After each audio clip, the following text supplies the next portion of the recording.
అందరికీ నమస్తే. Andhra Pradesh deputy CM తెలంగాణలోని కొండగట్టు దేవాలయాన్ని సందర్శించుకోవడం జరిగింది. పవన్ కళ్యాణ్కు కొండగట్టు దేవాలయం ఎంత సెంటిమెంట్ మనందరికీ తెలుసు. అదేవిధంగా పవన్ కళ్యాణ్ కూడా ఎన్నో సందర్భాలలో కూడా ఈ విషయం చెప్పిండు. అయితే పవన్ కళ్యాణ్ అక్కడికి వస్తుందనే సందర్భంలో పవన్ కళ్యాణ్ అభిమానులు, అదేవిధంగా కొంతమంది అక్కడ జనసేన కార్యకర్తలు కూడా వీళ్ళంతా కలిసి పవన్ కళ్యాణ్ ఫ్లెక్సీలు పెట్టిండ్రు. అదేవిధంగా కూటమిలో భాగంగానే పవన్ కళ్యాణ్ ఉన్నాడు కాబట్టి ఎక్కడ కూడా చంద్రబాబు నాయుడు మీద విశ్వాసమే చూపించుకున్నారు పవన్ కళ్యాణ్ అభిమానులు. దీనితో చంద్రబాబు నాయుడు ఫ్లెక్సీలు పెట్టిండ్రు, అదేవిధంగా లోకేష్ ఫ్లెక్సీలు పెట్టిండ్రు, అదేవిధంగా పవన్ కళ్యాణ్ ఫ్లెక్సీలు పెట్టిండ్రు.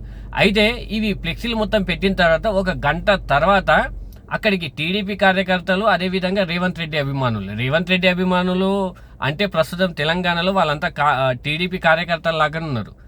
ఈ విధంగా వాళ్ళు వచ్చి పవన్ కళ్యాణ్ ఫ్లెక్సీలు మాత్రం చించేసిండ్రు.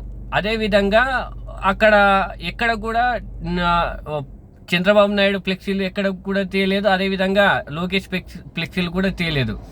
అక్కడికి వచ్చింది కొండగట్టు దేవాలయాన్ని అభివృద్ధి చేయాలని మనసులో ఉన్నది పవన్ కళ్యాణ్కు. పవన్ కళ్యాణ్ వస్తే పవన్ కళ్యాణ్ని ఈ విధంగా అవమానించిండ్రు. ఎక్కడ కూడా జనసేన కార్యకర్తలు టీడీపీ నాయకుల మీద విశ్వాసం చూపిస్తూనే ఉన్నారు. ఆంధ్రలో కూడా ఈ విధంగానే జరుగుతుంది. జనసేన కార్యకర్తలకు అవమానము. చివరికి తెలంగాణలో కూడా ఈ విధంగా రేవంత్ రెడ్డి అండదండలు చూసుకొని పవన్ కళ్యాణ్ ఫ్లెక్సీలను చింపివేయడం జరిగింది.